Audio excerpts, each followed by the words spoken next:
சிறகடிக்க ஆசை ஸ்ரீலோட upcoming episode என்னன்னு பார்க்கலாம். முத்து வீட்டுக்கு வந்த உடனே அண்ணாமலை கிட்ட நடந்த உண்மையை ரொம்ப தெளிவாக சொல்கிறாரு. அப்பா, அந்த சிந்தாமணியால் தான் மீனாவுக்கு பிரச்சனை வருதுன்னு நான் எவ்வளவோ சொன்னேன். ஆனால் அம்மா சிந்தாமணிக்கு எவ்வளோ சப்போர்ட் பண்ணாங்க. இன்னைக்கு உண்மையை கண்டுபிடிச்சிட்டேன்ப்பா. அது மட்டும் இல்லாமல் இப்போ சிந்தாமணி போலீஸ்கிட்ட வசமாக மாட்டிக்கிட்டாங்க அப்படின்னு சொல்லும்போது, முத்து என்ன முத்து சொல்கிற அப்படின்னு கேட்குறாரு அண்ணாமலை. நான் உண்மையை தான்ப்பா சொல்கிறேன் அப்படின்னு சொல்லி பேச ஆரம்பிக்கிறாரு முத்து. அந்த சமயம் மனோஜ், விஜயா எல்லாருமே வந்து முத்து அப்படி என்னதான் சொல்றாருன்னு கேட்க ஆரம்பிக்கிறாங்க. உடனே அண்ணாமலை, என்ன முத்து, எப்படி இந்த உண்மை உனக்கு தெரிஞ்சது, என்னாச்சு அப்படின்னு கேட்கும்போது, அப்பா இன்னைக்கு சவாரி வேலையெல்லாம் முடிச்சுட்டு அங்கே வந்து வீட்டுக்கு வரலான்னு நினைக்கும்போது மீனாவுக்கு பிரச்சனை செஞ்ச அந்த ஆளை பார்த்தேன்ப்பா.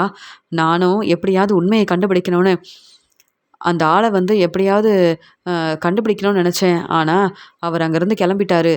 நானும் வந்து உண்மையை கண்டுபிடிக்க அந்த ஆள்கிட்ட கேட்டு தெரிஞ்சுக்கிட்டேன். இப்போ அந்த ஆளும் போலீஸ்கிட்ட வசமாக மாட்டிக்கிட்டாரு. அவர் சொன்ன உண்மையால் இப்போ சிந்தாமணியும் வசமாக மாட்டிக்கிட்டாங்கப்பா அப்படின்னு சொல்கிறாரு முத்து.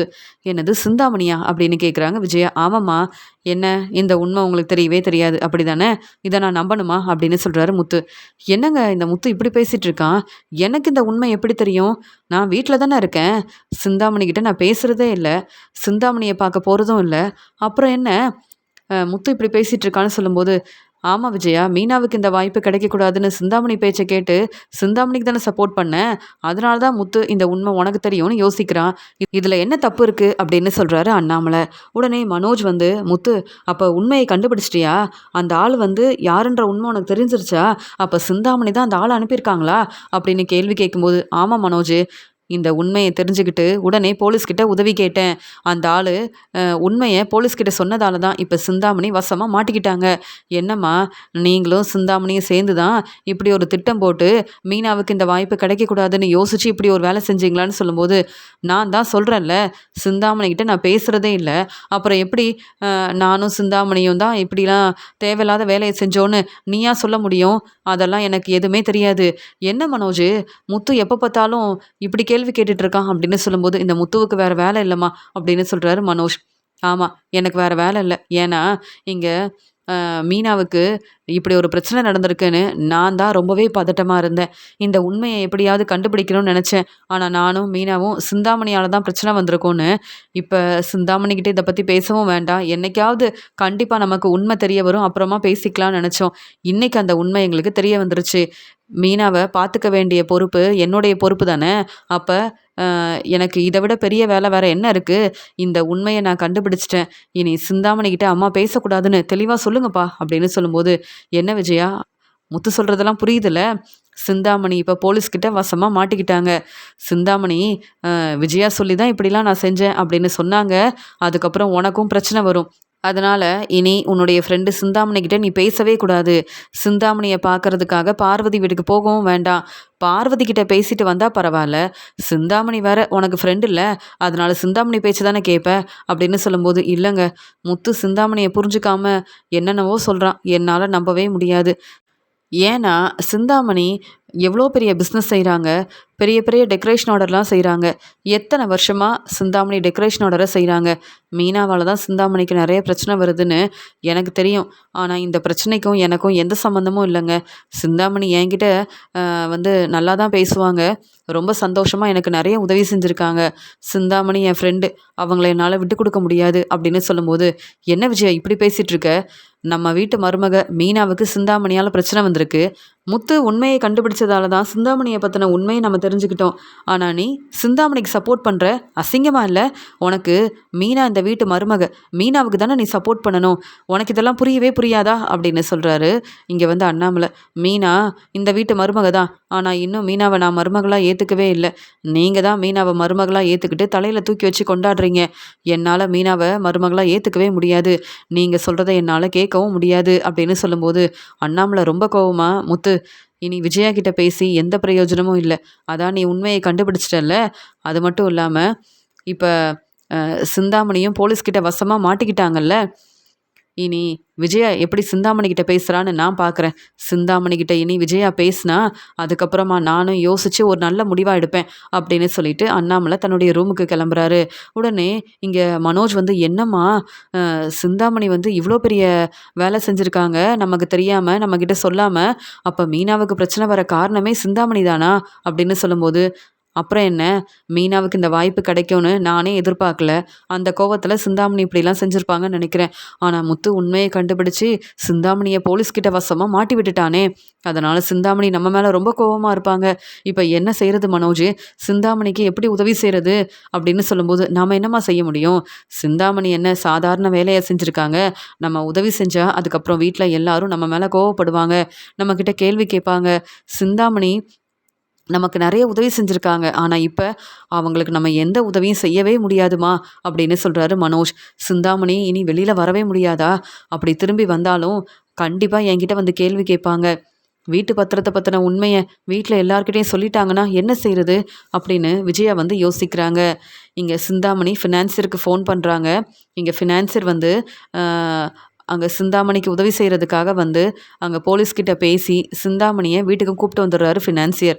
இங்கே சிந்தாமணி ஃபினான்சியர்கிட்ட சொல்கிறாங்க, நல்ல வேலை நான் விஜயாவுக்கு ஃபோன் பண்ணேன், எப்படியாவது முத்துக்கிட்ட பேசி நான் வீட்டுக்கு வரணும், முத்து தேவையில்லாத வேலையெல்லாம் செய்கிறான்னு விஜயா கிட்ட உதவி கேட்குறதுக்காக ஃபோன் பண்ணேன். விஜயாவும் ஃபோன் எடுக்கல, அந்த மனோஜும் ஃபோன் எடுக்கல. விஜயாவுக்கும் மனோஜுக்கும் நான் எவ்வளோ உதவி செஞ்சுருப்பேன். ஆனால் எனக்கு ஒரு பிரச்சனை, அதுவும் அந்த முத்துவால் தான் பிரச்சனை வந்திருக்குன்னு தெரிஞ்சுக்கிட்டு விஜயாவும் மனோஜும் எனக்கு உதவி செய்ய வரவே இல்லை. அப்புறம் எதுக்காக இன்னும் பொறுமையாக இருக்கணும் அப்படின்னு இங்கே பேசிகிட்டு இருக்காங்க சிந்தாமணி. இங்கே ஃபினான்சியர் வந்து இப்போ என்ன செய்யணும் சிந்தாமணி, உங்களுக்கு உதவி செய்கிறதுக்காக தான் வந்தேன், உங்களுக்காக பேசினேன், இப்போ உங்களை வீட்டுக்கும் கூப்பிட்டு வந்துட்டேன். ஆனால் மனோஜும் விஜயாவும் இப்படிலாம் செய்வாங்கன்னு நீங்கள் எதிர்பார்க்கவே இல்லைல்ல, இப்போ என்ன செய்யணும்னு நினைக்கிறீங்க, உங்களுக்கு நான் கண்டிப்பாக உதவி செய்வேன் அப்படின்னு ஃபினான்சியர் பேசும்போது, இல்லை இனியும் பொறுமையாக இருக்கக்கூடாது, அண்ணாமலை வீட்டுக்கு போயிட்டு அங்கே முத்துவும் மீனாவும் எனக்கு சரியான பதில் கொடுக்கணுன்றதுக்காக தானே இப்போ உண்மையை கண்டுபிடிக்கிறேன்னு என்னை போலீஸ்கிட்ட வசமாக மாட்டி விட்டாங்க. அதனால் இந்த வீடு இனி என்னுடைய வீடுன்னு அவங்களுக்கு புரிய வைக்கணும். சீக்கிரமாகவே இந்த பத்திரத்தை மனோஜ் வந்து திருப்பி வாங்கணும். அது மட்டும் இல்லாமல் எங்களுக்கு தர வேண்டிய பணத்தை திருப்பி தரணும்னு நீங்கள் தான் எனக்காக பேசணும். வீட்டில் எல்லாருக்கும் இந்த உண்மை தெரிஞ்சால் அண்ணாமலை பொறுமையாக இருக்க மாட்டார். இங்கே விஜயாவுக்கும் மனோஜுக்கும் சரியான பதில் கொடுக்கணும்னா இப்படிலாம் செஞ்சாதான் எனக்கு சந்தோஷமாக இருக்கும். எனக்கு ஒரு பிரச்சனைனா விஜயா எனக்கு எப்பயுமே சப்போர்ட் பண்ண மாட்டாங்க. அதனால தான் மீனாவுக்கு இந்த பெரிய வாய்ப்பு கிடச்சிது. இப்போ நானும் போலீஸ்கிட்ட வசமாக மாட்டிக்கிட்டேன். என் பொண்ணு ரேகா இனி என் பேச்சை கேட்கவே மாட்டா. என் மேலே என் பொண்ணு ரேகா ரொம்ப கோவமாக இருக்கா. அதனால் இந்த பிரச்சனைக்கெல்லாம் காரணம் இங்கே விஜயாவும் மனோஜும் மட்டும் இல்லை, அந்த முத்துவும் மீனாவும் தானே. அவங்க மட்டும் சந்தோஷமாக அவங்க வாழ்க்கையை பார்த்துப்பாங்க. நான் மட்டும் இப்படி கஷ்டப்படணுமா? நீங்கள் மட்டும் வந்து உதவி செய்யலைன்னா என் நிலைமை என்ன இருக்கும்? நீங்கள் சரியான நேரத்தில் வந்து எனக்கு செஞ்ச உதவியால் நான் மறுபடியும் வீட்டுக்கு வந்துட்டேன். ஆனாலும் இப்படி நான் போலீஸ்கிட்ட வசமாக மாட்டிக்கிட்டேன்னு எல்லாருக்கும் தெரிய வந்துருச்சு. இப்போ மீனாவை எல்லாரும் தலையில் தூக்கி வச்சு கொண்டாடுவாங்க. என்னால் தான் மீனாவுக்கு பிரச்சனை வந்திருக்குன்னு எல்லாரும் புரிஞ்சுக்கிட்டு என்னைய வந்து எல்லாரும் கேள்வி கேட்குறாங்க. நான் பதில் பேச முடியாமல் தலை குனிஞ்சு அவமானப்பட்டு நிற்கிறேன். இப்படி ஒரு பிரச்சனை வர்றதுக்கு காரணம் அந்த முத்து மட்டும் இல்லை, விஜயா மனோஜ் தான். எனக்கு அவங்க உதவி செய்யவே இல்லைல்ல, நான் மட்டும் எதுக்காக விஜயாவுக்கும் மனோஜுக்கும் உதவி செய்யணும்? இனியும் நான் பொறுமையாக இருக்க போகிறதே இல்லை அப்படின்னு இங்கே முத்து இங்கே வந்து சிந்தாமணியை போலீஸ்கிட்ட வசமாக மாட்டி விட்டதாலையும் மீனாவுக்கு சப்போர்ட் பண்ணுறேன்னு உண்மையை கண்டுபிடிச்சி இப்படிலாம் செஞ்சதால் ரொம்பவே கோவமாக இருந்த சிந்தாமணி கண்டிப்பாக இங்கே விஜயாவுக்கும் மனோஜுக்கும் சரியான பதில் கொடுக்கணும். இந்த உண்மை விஜயா வீட்டில் உள்ள எல்லாருக்கும் தெரியணும். இவங்க ஃபினான்சர்கிட்ட நிறைய கடன் வாங்கியிருக்காங்க. விஜயா தன்னுடைய வீட்டு பத்திரத்தை ஃபினான்சர்கிட்ட கொடுத்துருக்காங்க. ஃபினான்சியர் விஜயாவுக்கும் மனோஜுக்கும் நிறைய உதவி செஞ்சுருக்காங்க. இங்கே மனோஜோட பிஸ்னஸ்க்காக ஃபினான்சியர் நிறைய பணம் கொடுத்துருக்காங்க. இந்த உண்மை இப்போ வரைக்கும் அண்ணாமலைக்கும் வீட்டில் உள்ள யாருக்கும் தெரியக்கூடாதுன்னு வேற இங்கே வந்து விஜயா பேசியிருக்காங்கன்ற உண்மை அண்ணாமலைக்கு முதல்ல தெரியணும். அப்புறம் முத்து மீனானு எல்லாருக்கும் தெரிய வரட்டும். வீட்டு பத்திரத்தை எப்படி அவங்களால திருப்பி வாங்கவே முடியாது. கொஞ்ச நாள் பொறுமையாக இருப்பேன். அதுக்கப்புறம் இந்த வீடு என்னுடைய வீடுன்னு இவங்க எல்லாரையும் அங்கேருந்து அனுப்ப தான் போகிறேன். அப்போ விஜயா என்னை பற்றி புரிஞ்சுப்பாங்க. எனக்கு உதவி செய்யாத விஜயாவுக்கு இனி நான் எதுக்காக உதவி செய்யணும்? இதில் முத்து வேற மீனாவுக்கு சப்போர்ட் பண்ணுறேன்னு என்னை இப்படி வசமாக மாட்டி விட்டுட்டால இந்த முத்து, இனியும் பொறுமையாக இருக்க மாட்டேன் அப்படின்னு சொல்லிட்டு ஃபினான்சியர்கிட்ட சிந்தாமணி பேசுகிறாங்க. உடனே அங்கே ஃபினான்சியரும், நான் பார்த்துக்கிறேன் மேடம், கவலைப்படாமல் இருங்க, நீங்கள் சொன்னீங்கன்னு தான் விஜயாவுக்கும் மனோஜுக்கும் நான் உதவி செஞ்சேன். அவங்க வீட்டு பத்திரம் என்கிட்ட தானே இருக்குது. அந்த வீடு உங்களுக்கு வரணும். அதனால தானே உதவி செஞ்சீங்க. இப்போ இங்கே முத்துவால் இவ்வளோ பெரிய பிரச்சனை வந்திருக்குன்னா எதுக்கு நீங்கள் பொறுமையாக இருக்கணும்? நானே வந்து அவங்க வீட்டில் பேசுகிறேன். அண்ணாமலைக்கு இந்த உண்மை தெரியட்டும். எப்படி வீட்டு பத்திரத்தை அவங்க திருப்பி வாங்குறாங்கன்னு பார்க்க தானே போகிறேன். வீட்டு பத்திரம் எப்படியும் விஜயாவுக்கு கிடைக்க போகிறதில்ல. அந்த வீடும் கிடைக்க போகிறதில்ல. வீட்டு பத்திரத்தை திருப்ப முடியலன்னு விஜயா என்கிட்ட தானே வந்து பேச வருவாங்க. இந்த வீடு சிந்தாமணிக்கு நீங்கள் கொடுத்துட்டீங்கன்னா அப்புறம் நீங்கள் பணம் கொடுக்க வேண்டான்னு நானே பேசுகிறேன். இந்த வீடு கண்டிப்பாக உங்களுக்கு தான் கிடைக்கும். கவலைப்படாதீங்க. விஜயாவோட வீடு உங்களுக்கு வரணுன்றதுக்காக தானே யோசிச்சு இப்படிலாம் செஞ்சுருக்கீங்க. நானும் உங்களுக்கு உதவி செய்கிறேன். அதனால் நானே பேசுகிறேன் சிந்தாமணி, கவலைப்படாமல் இருங்க அப்படின்னு ஆறுதலாக பேசிகிட்டு இருக்காரு ஃபினான்சியர். சார், நான் உங்களை தான் நம்பிட்டு இருக்கேன். நீங்கள் தான் எனக்காக விஜயா வீட்டில் வந்து பேசணும். அண்ணாமலைக்கு இந்த உண்மை தெரியணும் அப்படின்னு சொல்லும்போது, நான் பார்த்துக்கிறேன் சிந்தாமணி அப்படின்னு ஃபினான்சியர் வந்து பேசிகிட்டு இருக்காரு. சிந்தாமணி யோசிக்கிறாங்க. நான் வந்து முத்து மீனாவுக்கு எவ்வளவோ வந்து பிரச்சனை செஞ்சுருக்கேன். ஆனால் முத்து இப்படி என்னை தலகுனிய வைப்பாருன்னு நான் எதிர்பார்க்கவே இல்லை. அப்போ கூட விஜயா எனக்காக சப்போர்ட் பண்ணலை, எனக்காக பேசலை. அப்புறம் எதுக்காக மனோஜோட பிஸ்னஸ்க்கு நான் உதவி செய்யணும் அப்படின்னு விஜயா மனோஜ் மேலே சிந்தாமணி ரொம்பவே கோபமாக இருக்காங்க. மீனா சந்திராவை பார்க்கறதுக்காக வீட்டுக்கு வராங்க. சந்திரா சாப்பிடாம அழுதுகிட்டே இருக்கிறத மீனா கவனிக்கிறாங்க. அம்மா என்னம்மா, என்னம்மா பிரச்சனை? ஏம்மா நீங்கள் சரியாக சாப்பிட்றதே இல்லை? இப்போ தான் சத்யாவுக்கு ஃபோன் பண்ணேன். நீங்கள் சத்யாவை வேலைக்கு போக வேண்டான்னு வர சொல்லியிருக்கீங்கன்னு என் வீட்டுக்காரர் முத்து வந்து பேசினாரு. அம்மா எதுக்குமா நீங்கள் இவ்வளோ கவலைப்படுறீங்க அப்படின்னு சொல்லும்போது, மீனா எப்படி பொறுமையாக இருக்க முடியும்? இங்கே ரேகா பெரிய பணக்கார வீட்டு பொண்ணு. அவங்க எப்படி நம்ம வீட்டுக்கு மருமகளாக வர முடியும்? அப்படியே வந்து சத்யாவும் ரேகாவும் ஒருத்தரை ஒருத்தர் உண்மையாக விரும்பினாலும் சிந்தாமணி கண்டிப்பாக இந்த கல்யாணத்தை நடத்த விடவே மாட்டாங்க அப்படின்னு சத்யா கிட்ட நானும் எவ்வளவோ பேசி பார்த்தேன். சத்யா என் பேச்சை கேட்கவே மாட்டேங்கிறான். என்ன செய்யன்னு தெரியல. அதனால தான் நான் பூக்கடைக்கும் போகலை, வீட்டிலையே தான் இருக்கேன் அப்படின்னு சொல்லும்போது, அம்மா அதுக்காக நம்ம வேலையை பார்க்காம இருக்கிறதா என்ன? அதெல்லாம் இந்த பிரச்சனையை நாங்கள் பார்த்துக்கிறோமா, நீங்கள் கவலைப்படாதீங்க அப்படின்னு சொல்லும்போது, மீனா நீ தான் சொன்னல ரேகா நம்ம வீட்டுக்கு மருமகளாக வர வேண்டாம், சத்யா ரேகாவை கல்யாணம் பண்ணிக்க வேண்டான்னு. நீ சொன்னதை கேட்டதுக்கு அப்புறமா தான் எனக்கே புரிய வருது. இங்கே சத்யா நம்ம பேச்சை கேட்காததுனால என் பையன் சத்யாவுக்கு ஏதாவது பிரச்சனை வந்தால் சிந்தாமணி கண்டிப்பாக உனக்கு செஞ்ச பிரச்சனை மாதிரியே இங்கே சத்யாவுக்கும் பிரச்சனை செஞ்சாங்கன்னா என்னால் எப்படி பொறுமையாக இருக்க முடியும்? என்னால் இதெல்லாம் பார்த்துட்டு அமைதியாக இருக்கவே முடியாது. அதனால தான் மீனா நானும் சத்யா கிட்ட பேசி பார்த்தேன். ஏன் சீதா கூட இந்த கல்யாணம் நடக்கவே வேண்டான்னு சொல்லிட்டா அப்படின்னு சொல்லும்போது, நானும் அதே தாம்மா என் வீட்டுக்காரர் முத்துக்கிட்ட பேசுகிறேன். ஆனால் அவர் என் பேச்சை கேட்க மாட்டேங்கிறாரு. நான் என்னம்மா செய்கிறது அப்படின்னு ரொம்பவே மீனா மனசு வேதனைப்படுறாங்க. மீனா எப்படியாவது முத்து தம்பிக்கிட்ட நீ தான் பேசணும். நானும் முத்து தம்பிக்கிட்ட எவ்வளவோ பேசி பார்த்தேன். இப்போ வரைக்கும் சத்யாவுக்கும் ரேகாவுக்கும் முத்து வந்து சப்போர்ட் பண்ணுறாரு. நம்ம பேச்சை கேட்க மாட்டேங்கிறாரே மீனா, இதுக்கு மேலே என்ன செய்ய முடியும் அப்படின்னு இங்கே மீனாவோட அம்மா சந்திரா வந்து மீனா கிட்ட பேசுகிறாங்க. அம்மா இந்த பிரச்சனையெல்லாம் சரியாயிரும். இப்போ சிந்தாமணி போலீஸ்கிட்ட வசமாக மாட்டிக்கிட்டாங்க. சிந்தாமணியால் இனி நமக்கு எந்த பிரச்சனையும் வராதுமா அப்படின்னு சொல்லும்போது, என்ன மீனா சொல்கிறேன்னு கேட்கும்போது, ஆமாம்மா என் வீட்டுக்காரர் தான் உண்மையை கண்டுபிடிச்சிட்டாரு. அந்த ஆள் உண்மையை சொல்லிட்டாருமா. சிந்தாமணி தான் மீனா மேலே உள்ள கோவத்தில் என்கிட்ட பணம் கொடுத்து இப்படி வந்து செய்ய சொன்னாங்க. நானும் வந்து மீனாவுக்கு பிரச்சனை செஞ்சுட்டேன். இனி இப்படி தேவையில்லாத வேலையெல்லாம் செய்யவே மாட்டேன்னு மன்னிப்பு கேட்டாங்கம்மா. இருந்தாலும் அந்த ஆள் வந்து உண்மையை சொன்னதால் இப்போ சிந்தாமணி போலீஸ்கிட்ட வசமாக மாட்டிக்கிட்டாங்க. இப்போதாம்மா எனக்கு ரொம்ப நிம்மதியாக இருக்குது. எந்த பிரச்சனையும் வராமல் என் வீட்டுக்காரர் முத்து பார்த்துப்பாருன்னு எனக்கு இன்னும் நம்பிக்கை அதிகமாயிருச்சு. நானும் உங்களை மாதிரி தான் பேசிகிட்டு இருந்தேன். எனக்காக இந்த உண்மையை கண்டுபிடிச்ச என் வீட்டுக்காரர் முத்து இங்கே சத்யாவுக்கு மட்டும் பிரச்சனை வர விடுவாரா என்ன? கண்டிப்பாக சத்யாவை நல்லபடியாக பார்த்துப்பாரு. சத்யாவுக்கு எந்த பிரச்சனையும் வராது. அதுக்காக நீங்கள் சாப்பிடாம இருக்காதீங்கம்மா. சத்யா என்கிட்ட ஃபோன் பண்ணி பேசினதுக்கப்புறமா எனக்கு வந்து சரியாக வேலையை செய்ய முடியல. உங்களை வந்து பார்க்கணும் பேசணுன்னு தான் உடனே கிளம்பி வந்தேன். நான் சாப்பாடெல்லாம் எடுத்து வைக்கிறேன், நம்ம சாப்பிடலாம் அப்படின்னு ஆறுதலாக பேசுகிறாங்க மீனா. மீனா நீ வந்து பேசுனதுக்கப்புறமா தான் எனக்கு நிம்மதியாக இருக்குது. முத்து தம்பி எந்த பிரச்சனையும் வராமல் பார்த்துப்பார்ல, எனக்கு அதுவே போதும் அப்படின்னு சொல்லிட்டு மீனா சாப்பாடெல்லாம் கொடுக்குறாங்க. இங்கே சந்திரா சந்தோஷமாக சாப்பிட்றாங்க. மீனா சொல்கிறாங்க, அம்மா நீங்கள் ரெஸ்ட் எடுங்க, பூக்கடையில் நிறைய வேலை இருக்குது அப்படின்னு சொல்லிட்டு மீனா அங்கேருந்து கிளம்புறாங்க.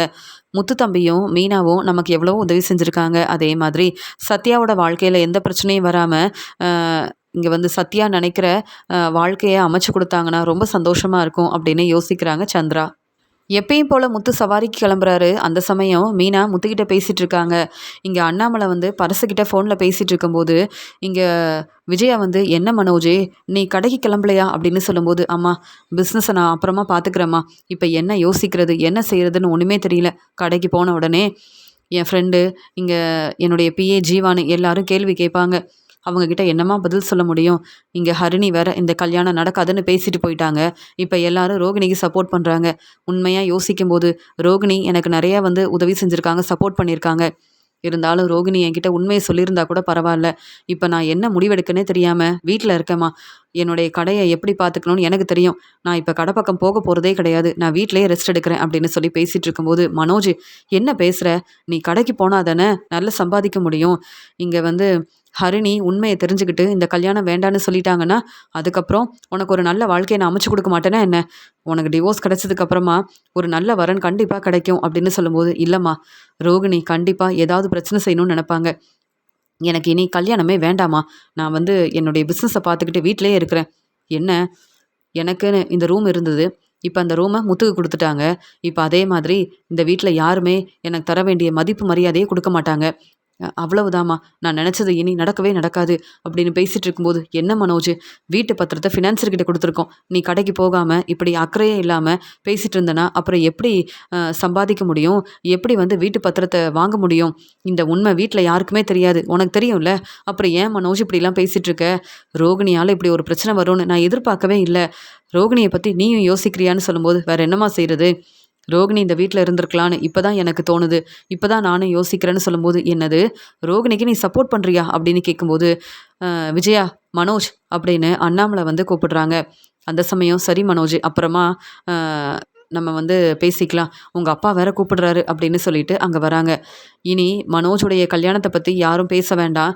முதல்ல மனோஜுக்கு டிவோர்ஸ் கிடைக்கட்டும். நான் என் ஃப்ரெண்டை பார்த்துட்டு வரேன்னு அண்ணாமலை அங்கேருந்து கிளம்பும்போது, அங்கே வந்து ஃபினான்சியரும் சிந்தாமணியும் வராங்க.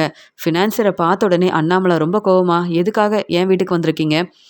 உங்களுக்கு தர வேண்டிய பணத்தை மனோஜ் சரியாக கொடுக்குறான்ல அப்படின்னு சொல்லும்போது, அப்புறம் எதுக்கு நீங்கள் என் வீட்டுக்கு வந்திருக்கீங்க அப்படின்னு சிந்தாமணி ஃபினான்சியரை பார்த்த உடனே அண்ணாமலை ரொம்ப கோவமாக கேட்கும்போது, உடனே ஃபினான்சியர் பேசுகிறாரு, ஆமாம், மனோஜ் வாங்கின பணத்துக்கு சரியாக அந்த பணத்தை திருப்பி தராரு.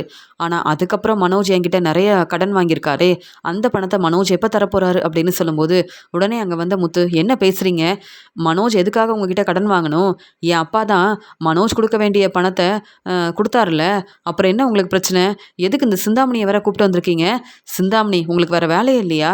என் அம்மாவை பார்க்க வந்தீங்களான்னு சொல்லும்போது, இல்லை, சிந்தாமணியை நான் வர சொல்லவே இல்லை, சிந்தாமணிக்கிட்ட நான் பேசுகிறதே இல்லை அப்படின்னு விஜயா ரொம்பவே பதட்டமாக பேச ஆரம்பிக்கும் போது, இங்கே சிந்தாமணி ரொம்ப கோவமாக பார்க்குறாங்க. எனக்கு ஒரு பிரச்சனைனா எனக்கு உதவி செய்ய இந்த விஜயா வரமாட்டாங்க. இப்போ எல்லார்கிட்டையும் நல்ல பேர் வாங்குறதுக்கு மட்டும்தான் விஜயா பேசுகிறாங்கல்ல அப்படின்னு யோசிக்கிறாங்க சிந்தாமணி. அங்கே வந்த ஃபினான்சியர் சொல்கிறாங்க, அண்ணாமலை, உங்களுக்கு தெரியாமல் இங்கே விஜயாவும் மனோஜும் என்னை பார்த்து பேசுனாங்க. உங்கள் வீட்டு பத்திரத்தை திருப்பி வாங்கிட்டாங்க. இந்த உண்மை தெரியுமா? என்கிட்ட பணம் வாங்கி தான் இந்த வீட்டு பத்திரத்தை திருப்பி வாங்கினாங்க. அதே வீட்டு பத்திரத்தை என்கிட்ட கொடுத்தாங்க. எதுக்குன்னா, மனோஜுடைய பிஸ்னஸ்க்கு பணம் வேணுன்றதுக்காக தான். என்கிட்ட விஜயா வந்து நிறைய கடன் வாங்கியிருக்காங்க மனோஜுடைய பிஸ்னஸ்க்காக. நானும் வீட்டு பத்திரத்தை வாங்கிட்டு மனோஜுக்கு நிறைய பணம் கொடுத்துருக்கேன். ஆனால் இப்போ வரைக்கும் அந்த பணத்தை திருப்பி தரவே இல்லை. அதனால தான் வீட்டு பத்திரத்தை மனோஜ் திருப்பி வாங்குவாரா இல்லையான்னு கேட்டுட்டு போகிறதுக்காக வந்திருக்கேன் அப்படின்னு சொல்லும்போது, வீட்டில் உள்ள எல்லாரும் மனோஜை பார்க்குறாங்க. மனோஜ் வந்து, அம்மா என்னம்மா, ஃபினான்சியர் வருவாருன்னு நான் எதிர்பார்க்கவே இல்லையேன்னு சொல்லும்போது, இதுக்கு தான் கடையில் இருக்க வேலையை நல்லபடியாக பார்த்துக்கன்னு சொன்னேன். நீ வீட்டில் தான் இருக்கன்னு தெரிஞ்சுக்கிட்டு தான் வந்திருக்காங்க. மனோஜ், உனக்காக தான் உதவி செஞ்சேன்.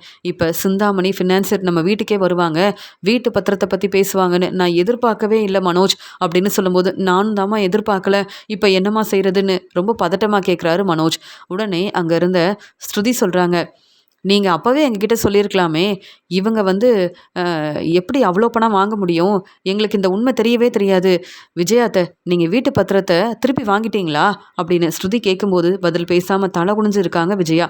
இப்போவே தெரியலையா விஜயா தேவையில்லாத வேலையை செஞ்சுருக்கான்னு அப்படின்னு அண்ணாமலை சொல்லும்போது, நான் தான் கையெழுத்து போடவே இல்லையே, அப்புறம் எப்படி வீட்டு பத்திரம் கிடைக்கும் அப்படின்னு சொல்லும்போது, நீங்கள் தான் கையெழுத்து போட்டிங்கன்னு இந்த பேப்பர்லாம் கொண்டு வந்து கொடுத்தது விஜயா தானே அப்படின்னு சொல்லும்போது, உடனே விஜயாவை பார்க்குறாரு அண்ணாமலை. என்ன விஜயா, என்ன வேலை செஞ்சுருக்க? எங்களுக்கு தெரியாமல் இன்னும் என்னென்ன செஞ்சு வச்சுருக்கேன்னு தெரியலையே. நான் தான் கையெழுத்து போடவே இல்லையே, அப்புறம் எப்படி நான் கையெழுத்து போட்ட மாதிரியே இந்த பேப்பரை கொண்டு வந்து கொடுத்துருக்க? என்ன விஜயா, இது எல்லாமே நீ செஞ்ச வேலை தானே அப்படின்னு சொல்லும்போது, உடனே மனோஜ் வந்து, அப்பா கோவப்படாதீங்கப்பா, உண்மையை நான் சொல்கிறேன்ப்பா அப்படின்னு பதட்டமாக பேசுகிறாரு. விஜயா எனக்கு தெரியாமல் வீட்டு பத்திரத்தை திருப்பி வாங்கியிருக்கா. இந்த உண்மை எனக்கு தெரியாது. நான் வந்து கையெழுத்து போடணும். ஆனா, நான் கையெழுத்து போட்டதா சொல்லி, மறுபடியும் வீட்டு பத்திரத்த ஃபினான்சர் கிட்ட வேற குடுத்துருக்கா. இந்த உண்மை எனக்கு தெரியாது. சிந்தாமணி, ஆமா, நீங்க எதுக்கு வந்திருக்கீங்கன்னு கேட்கும்போது, ஃபினான்சியர் என்னுடைய ஃப்ரெண்டு. விஜயா என்கிட்ட தான் உதவி கேட்டாங்க. விஜயாவுக்கும், மனோஜுக்கும் சப்போர்ட் பண்றேன்னு இங்க ஃபினான்சர் கிட்ட பேசுனது நான் தான். இங்க மனோஜ் தன்னுடைய பிசினஸ்க்காக நெறைய பணம் வேணும்னு கேட்டப்ப, விஜயா என்கிட்ட தான் வந்து உதவி கேட்டாங்க. நான் விஜயாவுக்கு நெறைய உதவி செஞ்சிருக்கேன். அதனால தான் ஃபினான்சியர் என்னையும் வர சொன்னாரு. இந்த உண்மை உங்களுக்கு தெரியணும்ல, அதனால தான் வந்து பேசிட்டு இருக்கேன். எப்படியும் விஜயா இந்த உண்மைய சொல்லவே மாட்டாங்கன்னு எனக்கு தெரியும். இப்ப ஃபினான்சியர் வீட்டு பத்திரத்த விஜயா திருப்பி வாங்குவாங்களா இல்லையான்னு கேட்கறதுக்காக வந்திருக்காரு. மனோஜ், நீங்க தான் நல்லா பிசினஸ் செய்றீங்கல்ல. எப்ப வீட்டு பத்திரத்த திருப்பி வாங்க போறீங்க? இல்ல உங்களால இந்த வீட்டு பத்திரத்த திருப்பி வாங்க முடியாதுன்னா, இப்பவே ஃபினான்சர் கிட்ட சொல்லிருங்க அப்படின்னு சிந்தாமணி பேசும்போது, அதெப்படி? எங்க வீட்டு பத்திரம் எங்களுக்கு வேணும். நாங்க கண்டிப்பா அந்த வீட்டு பத்திரத்த திருப்பி வாங்குவோம். என்ன சிந்தாமணி, இந்த வீடு உங்களுக்கு கிடைக்கணுன்றதுக்காக இப்படிலாம் பேசுறீங்களா? அப்படின்னு சொல்லும்போது, முத்து, அப்படிலாம் நான் யோசிச்சு பேசவே இல்ல. நீங்க தான் முத்து என்ன புரிஞ்சுக்காம தேவையில்லாம பிரச்சனை செய்றீங்க. ஆனா நான் அப்படிலாம் யோசிக்கவே இல்ல. இப்ப வரைக்கும் விஜயாவுக்கு உண்மையாவே நான் உதவி செய்றேன். சப்போர்ட் பண்றேன். ஆனா நீங்க எல்லாரும் என்கிட்ட கேள்வி கேட்குறீங்களா? அப்படின்னு சொல்லும்போது, அண்ணாமலை சொல்றாங்க, நீங்க தானே என் மருமக மீனாவுக்கு தேவையில்லாம பிரச்சனை செஞ்சீங்க. நீங்க வந்து எங்ககிட்ட பேசவே வேண்டாம். நீங்க விஜயாவுக்கு உதவி செய்யணும்னு நெனச்சிருந்தா, முதல்லயே இந்த உண்மைய என்கிட்ட வந்து சொல்லியிருக்கணும். இப்ப எதுக்கு சிந்தாமணி என் வீட்டுக்கு வந்திருக்கீங்க? அப்படின்னு சொல்லும்போது, பாத்தீங்களா விஜயா, உங்களுக்கு நான் எவ்வளவோ உதவி செஞ்சிருக்கேன். ஆனா எனக்கு நீங்க உதவி செய்யவும் மாட்டீங்க. உங்க வீட்ல உள்ள எல்லாரும் என்கிட்ட கேள்வி கேட்டாலும் அமைதியா இருப்பீங்கல்ல. உங்களுக்கெல்லாம் உதவி செஞ்சது எவ்வளோ பெரிய தப்புன்னு இப்ப தான் நான் புரிஞ்சுக்கிட்டேன். அப்படின்னு சொல்லும்போது, இன்னும் அ 1 வாரத்துல நீங்க வீட்டு பத்திரத்த திருப்பி வாங்கணும். இல்லையா, அப்புறம் இந்த வீட்டு பத்திரம் உங்களுக்கு கிடைக்காது. அப்புறம் விஜயா, இந்த வீடு உங்க வீடுன்னு நீங்க சொல்லவே முடியாது அப்படின்னு சொல்லும்போது, "அ என்ன சொல்றீங்க?" அப்படின்னு விஜயா ரொம்பவே பதட்டமா கேட்குறாங்க. "ஆமா, நீங்க என்கிட்ட பணம் வாங்கியிருக்கீங்க. அந்த பணத்த திருப்பி தராம இருந்தா எவ்வளோ நாள் பொறுமையா இருக்க முடியும்? அதனால அ இந்த வீடு உங்களுக்கு கிடைக்கணும்னா, வீட்டு பத்திரம் திருப்பி வரணும்னா, சீக்கிரமாவே பணத்த ஏற்பாடு பண்ணுங்க." அப்படின்னு சொல்லும்போது, இங்க பதில் பேச முடியாம, என்ன செய்யன்னு தெரியாம யோசிக்கிறாரு அண்ணாமலை. ரொம்பவே பதட்டமா இருக்கிறாரு அண்ணாமலை. உடனே மீனா வந்து, மாமா, அதெல்லாம் ஒண்ணும் இல்ல மாமா. வீட்டு பத்திரத்த திருப்பி வாங்கிடலான்னு ஆறுதலா பேசுறாங்க. அது எப்படி மீனா திருப்பி வாங்க முடியும்? இந்த விஜயா என்ன சாதாரண வேலையா செஞ்சிருக்கா? இந்த மனோஜும், விஜயாவும் என்ன ஏமாத்தியிருக்காங்க. இப்படி பொய் சொல்லியிருக்காங்க. என்னால எப்படி இதெல்லாம் ஏத்துக்க முடியும்னு, இங்க வந்து அண்ணாமலை ரொம்பவே அ மனசு வேதனைப்படுறாரு. இங்க முத்து ரொம்ப கோவமா, அதெல்லாம் வீட்டு பத்திரத்த நாங்க திருப்பி வாங்கிருவோம்னு சொன்ன உடனே, சரி முத்து, நீங்களும் அண்ணாமலையும் சரியா பேசுவீங்க. உண்மைய தான் சொல்வீங்க. உங்கள நம்பி இங்கிருந்து கிளம்புறேன். மனோஜ் மேல எனக்கு நம்பிக்கை இல்ல. அதான் இந்த உண்மைய பேசுறதுக்காக, உங்கள பார்க்கறதுக்காக வந்தேன். நான் தான் உங்ககிட்ட உண்மைய சொல்லிட்டேனே! நான் கிளம்புறேன். சீக்கிரமாவே வீட்டு பத்திரத்த திருப்பி வாங்குங்க. இல்ல வீட்டு பத்திரம் விஜயா உங்களுக்கு கிடைக்காது அப்படின்னு சொல்லிட்டு, அங்கருந்து ஃபினான்சர் கிளம்புறாரு. என்ன ஃபினான்சர் இப்படிலாம் பேசுறாருன்னு விஜயா ரொம்பவே பதட்டமா இருக்கும்போது, இங்க வந்து அ மனோஜ் வந்து அழ ஆரம்பிக்கிறாரு. "அம்மா பார்த்தீங்களாம்மா, இப்படிலாம் நடக்கும் நான் எதிர்பார்க்கவே இல்ல. எனக்கு மட்டும் பிரச்சனைக்கு மேல பிரச்சனை வந்துகிட்டே இருக்கு. என்னம்மா செய்றது?" அப்படின்னு யோசிக்கும்போது, "இந்த பிரச்சனைக்கு காரணமே நீதான் மனோஜு. ஆமா, வீட்டு பத்திரத்த திருப்பி வாங்குறதுக்கு நான் தான் கையெழுத்து போடணும். அது எப்படி விஜயா வந்து நான் கையெழுத்து போட்ட மாதிரி இந்த பேப்பர கொண்டு போய் குடுத்துருக்கான்னு ஃபினான்சியர் சொன்னார்ல. இதெல்லாம் எப்படி நடந்தது? நீ தான் உண்மைய சொல்லணும்." அப்படின்னு மனோஜ் கிட்ட கேள்வி கேட்கும்போது, "அப்பா, நீங்க போட வேண்டிய கையெழுத்த போட்டது நான் தான்ப்பா. என்ன மன்னிச்சிருங்கப்பா." அப்படின்னு மனோஜ் வந்து அழுதுகிட்டே பேச ஆரம்பிக்கிறாரு. "என்னது? உன்ன மன்னிக்கணுமா? நீ செய்ற எந்த வேலையவும் என்னால மறக்கவும் முடியாது, மன்னிக்கவும் முடியாது. நீ எப்படி மன்னிப்பு கேட்குறன்னு எனக்கு தெரியல. ஆனா கஷ்டப்பட்டு சம்பாதிச்ச பணம், எனக்கு வர வேண்டிய பணம் ரூ. 27,00,000 பணத்த எடுத்துட்டு போய் பிசினஸ் ஆரம்பிச்சேன். அப்பவும் விஜயா உனக்கு சப்போர்ட் பண்ணா, நானும் பொறுமையா இருந்தேன். இப்பவும் நீ உன்னுடைய பிசினஸ பார்த்துக்கணுன்றதுக்காக, நீ வாங்குன கடன வந்து நான் தான் குடுக்கணும்னு இப்படி ஒரு வேலை செஞ்சுட்டல்ல. இப்ப நான் தான் கையெழுத்து போட்டு குடுத்துருக்கேன். இந்த வீட்டு பத்திரம் திருப்பி கிடைக்கணும்னா, நான் தானே கஷ்டப்படணும். நான் தானே பணத்த ஏற்பாடு பண்ணணும். உனக்காக இன்னும் நான் எவ்வளோ தான் வந்து தலை குனிஞ்சு நிக்க முடியும். உனக்கு உதவி செய்றேன்னு, நான் எவ்வளோ கஷ்டப்பட்டுருக்கேன்னு நீ புரிஞ்சுக்க மாட்ட. எப்பயுமே உனக்கு விஜயா தான் முக்கியம். விஜயா பேச்ச தான் கேட்ப. எங்க பேச்ச கேட்டிருந்தா இப்படி ஒரு பிரச்சனை வந்திருக்குமா? என்ன விஜயா இதெல்லாம்?" அப்படின்னு சொல்லும்போது, "அப்பா, அம்மா எந்த தப்பும் செய்யலப்பா. அம்மா எனக்கு தான்ப்பா சப்போர்ட் பண்ணாங்கன்னு" சொல்லும்போது, "நீ பேசவே பேசாத." அப்படின்னு மனோஜ பலார் பலார்ன்னு வெளுத்து வாங்குறாரு அண்ணாமலை. உடனே அங்க வந்த விஜயா வந்து மனோஜுக்கு சப்போர்ட் பண்றாங்க. மனோஜ் மேல எந்த தப்புமே இல்ல. மனோஜ் ஏதோ தெரியாம இப்படி ஒரு வேலை செஞ்சுட்டான். அதான் வந்து உண்மை தெரிஞ்சிருச்சுல, பணத்த ஏற்பாடு பண்ணுங்க. வீட்டு பத்திரத்த திருப்பி வாங்கிடலான்னு சொல்லும்போது, "இந்த பிரச்சனைக்கு காரணமே நீயும் தான்" அப்படின்னு சொல்லிட்டு விஜயாவ பலார்ன்னு வெளுத்து வாங்கும்போது, அங்க வந்த முத்து, "என்னப்பா, ஏன்பா இப்படி கோவப்படுறீங்க?" அப்படின்னு சொல்லும்போது, "எப்படி பொறுமையா இருக்க முடியும்? எனக்கு தெரியாம விஜயா எவ்வளோ பெரிய வேலை செஞ்சிருக்கா. ஆனா இப்ப வரைக்கும் ஒண்ணுமே தெரியாத மாதிரி பேசினா பொறுமையா இருக்கணுமா? நீ தானே இங்க சிந்தாமணி கிட்ட உதவி கேட்டிருக்க. சிந்தாமணி ஃபினான்சர் கிட்ட பேசி பணத்த ஏற்பாடு பண்ணியிருக்காங்க. வீட்டு பத்திரத்த திருப்பி வாங்கியிருக்க. இங்க மனோஜுடைய பிசினஸ்க்காக வீட்டு பத்திரத்த ஃபினான்சர் கிட்ட திருப்பி குடுத்துருக்க. இப்படி தேவையில்லாத வேலையெல்லாம் செஞ்சிருக்க. இதுல வேற மனோஜுக்கு சப்போர்ட் பண்றியா? மனோஜுக்கு சப்போர்ட் பண்றேன். மனோஜ வந்து நான் தான் நல்லா பார்த்துப்பேன்னு நீ இப்படி பேசி பேசி எல்லாரையும் தலகுனிய வச்சுட்ட. இன்னும் என்னெல்லாம் செய்ய போற? நீ இந்த வீட்ல இருக்கிற வரைக்கும் இப்படிதான் பிரச்சனை வந்துகிட்டே இருக்கும்" அப்படின்னு சொல்லும்போது, "அப்ப என்ன சொல்ல வரீங்க? நான் இந்த வீட்ல இருக்கக்கூடாதா?" அப்படின்னு சொல்றாங்க விஜயா. "இது என்னுடைய வீடு" அப்படின்னு சொல்றாங்க விஜயா.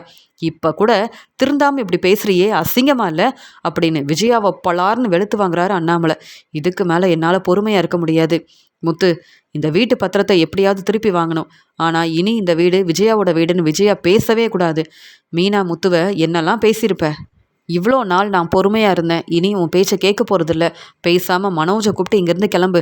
இந்த வீட்டு பத்திரம் நமக்கு திருப்பி வரணும். இந்த வீட்டு பத்திரம் கிடைச்சதுக்கு அப்புறமா விஜயா, இந்த வீட்ல நீ இருக்கலாமா வேண்டாமான்னு நான் யோசிக்கிறேன்" அப்படின்னு சொல்லும்போது, "இந்த வீடு என்னுடைய வீடு. நீங்க இப்ப வரைக்கும் தேவையில்லாம பேசிட்டு இருக்கீங்க. இந்த வீட்டு பத்திரத்த மனோஜ் வந்து திருப்பி வாங்கிருவான்" அப்படின்னு சொல்லும்போது, மனோஜ் வந்து, "ஆமா, நான் இருக்கிற நிலைமையில கடைக்கு கூட போக முடியல. எப்படிம்மா வீட்டு பத்திரத்த திருப்பி வாங்க முடியும்? இப்படி எல்லார் முன்னாடியும் எப்பயுமே நான் தலை குனிஞ்சு அவமானப்பட்டு நிக்கிறேன். இதுக்கு மேல என்னால எதுவுமே செய்ய முடியாது. அப்பா பேசுறதெல்லாம் சரிதானம்மா? நான் என்னுடைய பிஸ்னஸ்க்காக தான் யோசிச்சு வீட்டு பத்திரத்த ஃபினான்சர் கிட்ட குடுக்கலான்னு பேசினேன். நீங்களும் எனக்கு சப்போர்ட் பண்ணீங்க. இப்ப எனக்கு கல்யாண ஏற்பாடெல்லாம் செய்றேன்னு நீங்க சொன்னப்ப சந்தோஷப்பட்டேன். ஆனா இப்ப என்னால எதுவுமே செய்ய முடியாது. என் வேலைய பார்த்துக்கவே முடியாது. அப்படி ஒரு நிலைமையில நான் இருக்கேன்ம்மா" அப்படின்னு சொல்லும்போது, "என்ன மனோஜ் இப்படி பேசுறேன்னு?" கேட்கும்போது, மீனா சொல்றாங்க, "மாமா கவலைப்படாதீங்க. இந்த வீட்டு பத்திரத்த திருப்பி வாங்கணும். அவ்வளவுதானே? நானும் உங்க பையன் முத்துவும் இந்த வீட்டு பத்திரத்த கண்டிப்பா திருப்பி வாங்குவோம். ஆனா இந்த வீடு என்னுடைய வீடுன்னு எப்ப பார்த்தாலும் விஜயா அத்தை பேசுறாங்கல்ல. ஆனா இனி அப்படி அவங்க பேசக்கூடாதுன்னா, இந்த வீடு என் வீட்டுக்காரர் முத்துவோட வீடா வரணும்" அப்படின்னு சொல்லும்போது, "என்னம்மா மீனா, என்ன சொல்றேன்னு?" கேட்கும்போது, "நான் வந்து பணத்த ஏற்பாடு பண்றேன். நாங்க கண்டிப்பா வீட்டு பத்திரத்த ஃபினான்சர் கிட்ட இருந்து வாங்குவோம். அப்படி இந்த வீட்டு பத்திரத்த வாங்கலனா, கண்டிப்பா நம்ம யாருமே இந்த வீட்ல இருக்க முடியாது. ஃபினான்சர் மறுபடியும் வந்து நம்ம எல்லாரையும் இங்கேருந்து அனுப்பிருவாரு. அப்படி நடக்க நான் விடவே மாட்டேன்" அப்படின்னு சொல்றாங்க மீனா. உடனே முத்து, "என்ன மீனா இப்படிலாம் பேசிட்டு இருக்க? நம்ம எவ்வளோ பணத்த ஏற்பாடு பண்ண முடியும்?" அப்படின்னு சொல்லும்போது, "அதெல்லாம் பார்த்துக்கலாங்க. இனி விஜயா அத்த தேவையில்லாம பேசி பிரச்சனை செய்யக்கூடாது. என்ன மருமகளா ஏத்துக்கணும். உங்களையும் புரிஞ்சுக்கணும்னா, நம்ம வந்து வீட்டு பத்திரத்த திருப்பி வாங்கணும். நம்மளால வீட்டு பத்திரத்த திருப்பி வாங்கவே முடியாதுன்னு விஜயா அத்தை எப்படி பேசுனாங்க, எவ்வளோ ஏளனமா பேசுனாங்க. மனோஜ தலையில தூக்கி வச்சு கொண்டாடினாங்கல்ல. மனோஜ் பெரிய பிசினஸ் செய்றாரு. மனோஜ் தான் வீட்டு பத்திரத்த திருப்பி வாங்குவாருன்னு விஜயா அத்தை பேசுனாங்கல்ல. அவங்களுக்கு சரியான பதில் குடுக்கறதுக்காக இந்த பணத்த நம்ம ஏற்பாடு பண்ணணும். இன்னும் 1 வாரம் இருக்குங்க. பணத்த வந்து எப்படியாவது ஏற்பாடு பண்ணலாம்" அப்படின்னு சொல்றாங்க மீனா. "ஆமாப்பா, மீனாவே சொல்லிட்டால. அதனால வீட்டு பத்திரத்த நானே திருப்பி வாங்குவேன்" அப்படின்னு சொல்லும்போது, முத்து வீட்டு பத்திரத்த திருப்பி வாங்குனதுக்கு அப்புறமா, "இந்த வீடு இனி முத்துவோட வீடு" அப்படின்னு சொல்லும்போது, "என்னங்க இப்படி பேசுறீங்க?" அப்படின்னு சொல்றாங்க விஜயா. "ஆமா, எங்களுக்கு தெரியாம எவ்வளோ பெரிய வேலை செஞ்சிருக்க. விஜயா, இனி நீ என்கிட்ட பேசவே பேசாத" அப்படின்னு மனோஜ வெளுத்து வாங்குறாரு அண்ணாமலை. "அப்பா என்ன மன்னிச்சிருங்கப்பா" அப்படின்னு சொல்லும்போது, மனோஜ், "இனி இந்த வீட்ல இருந்து நீ வந்து நல்ல பிசினஸ் செய்வேன்னு எனக்கு நம்பிக்கை இல்ல. முதல்ல நீ இங்கேருந்து கிளம்பு. என்கிட்ட நீ பேசவே வேண்டாம். உனக்காக நான் எவ்வளவோ உதவி செஞ்சிருக்கேன், சப்போர்ட் பண்ணியிருக்கேன். இனி உனக்காக நான் எதுவுமே செய்ய போறதில்ல மனோஜ். உன் மேல எனக்கு நம்பிக்கையே இல்ல மனோஜ்" அப்படின்னு அண்ணாமலை ரொம்ப கோவமா பேசின உடனே, மனோஜ் என்ன செய்யன்னு தெரியாம எல்லார் முன்னாடியும் தலை குனிஞ்சு நிற்கிறாரு மனோஜ். ரொம்பவே அழ ஆரம்பிக்கிறாரு மனோஜ். இங்க விஜயா மீனா முத்து மேல ரொம்ப கோவமா இருக்காங்க. இப்படி எனக்கு ஒரு பிரச்சனை வந்த உடனே வீட்டு பத்திரத்த எப்படியாவது வாங்கணும்னு முத்து சொல்றதுக்கு காரணம், இந்த வீடு முத்துவுக்கும் மீனாவுக்கும் வரணுன்றதுக்காக தான் அப்படின்னு விஜயா வந்து யோசிக்கிறாங்க. முத்துவும் மீனாவும் அவங்களுக்கு தெரிஞ்ச எல்லார்கிட்டயும் பணத்த வந்து கேட்குறாங்க. இந்த வீட்டு பத்திரத்த திருப்பி வாங்குறதுக்காக பணத்த ஏற்பாடு பண்ணணும்னு எல்லார்கிட்டயும் உதவி கேட்குறாங்க. மீனா சொன்ன மாதிரியே இங்க முத்துவுக்கு வீட்டு பத்திரத்த திருப்பி வாங்குறதுக்கான பணமும் கிடைக்குது. மீனாவும் முத்துவும் சந்தோஷப்படுறாங்க. முத்துவும் மீனாவும் பணத்தை ஏற்பாடு பண்ணிட்டோன்னு வீட்டுக்கு வந்த உடனே அண்ணாமலை கிட்ட சொல்கிறாங்க. அண்ணாமலை எப்படியோ மீனா சொன்ன மாதிரி இந்த பணத்தை ஏற்பாடு பண்ணிட்டாங்கன்னா எனக்கு ரொம்ப சந்தோஷமாக இருக்குது. நாளைக்கே ஃபினான்சியரை பார்க்கணும், இந்த பணத்தை கொடுத்து வீட்டு பத்திரத்தை வாங்கணும் அப்படின்னு சொல்லிட்டு அண்ணாமலை, முத்து, மீனா, ரவி, ஸ்ருதி எல்லாருமே ஃபினான்சியரை பார்க்கறதுக்காக கிளம்பி வராங்க.